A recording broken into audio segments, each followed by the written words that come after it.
Mickey Rourke. Mickey Rourke. Mickey Rourke.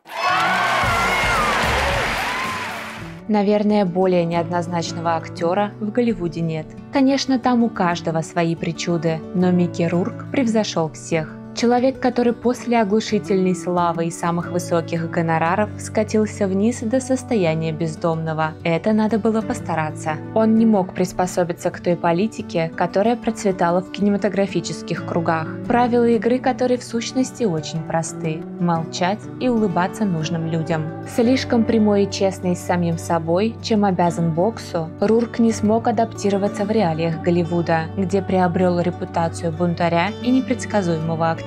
Если 9,5 недель вознесли его на пик известности и прославили как секс-символа, то сам актер терпеть не мог ни этот фильм, ни свою игру.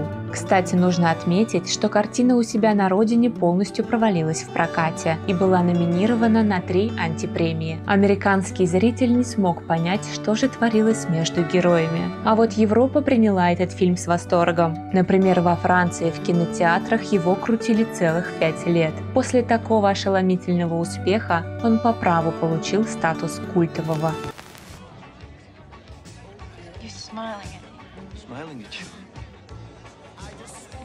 А вот актеру высокие гонорары на пользу не пошли. Пьянство, наркотики, скандалы, были и провальные проекты. И окончательно разочаровавшись во всем этом, в 1991 году Рурк уходит из кино. Так началась его успешная карьера боксера, во время которой Микки остался непобежденным в 8 матчах. Но с боксом пришли многочисленные травмы, переломы, сотрясение мозга, лицо стало походить на отбивную котлету, а хирурги уже не знали, откуда брать кожу, когда латали его в очередной раз. Поэтому спустя время профессиональный бокс пришлось оставить. И Рурк пытается вернуться в кино, что сделать не так уж и просто, когда от прежнего красавчика мало что осталось. Да и слава дикого бунтаря всегда шла впереди него. Несколько лет ему предлагали только второстепенные роли во второсортных фильмах. Прорыв произошел только в 2003 году, когда режиссер Роберт Родригес предпринял попытку вернуть Рурка на большой экран, сняв в своем фильме «Однажды в Мексике».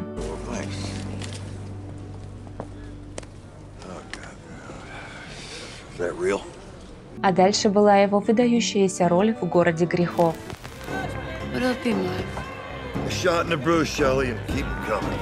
И с тех пор актерская карьера Микки второй раз пошла на взлет. За его главную роль в фильме «Рестлер» Даррена Аронофски Рурк был номинирован на премию «Оскар».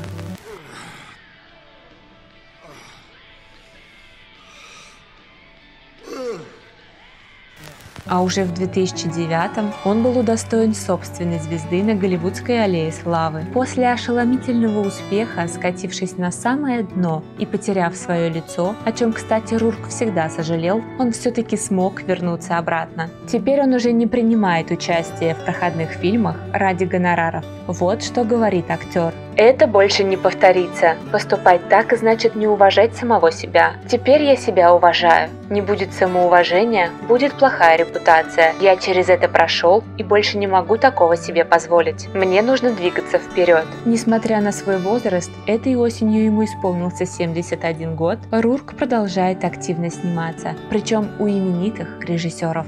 Ну а я хочу напомнить, что у нас появился новый телеграм-канал, где мы рассказываем еще больше интересных историй, а также новости из мира кино и шоу-бизнеса. Поэтому присоединяйтесь, будет интересно.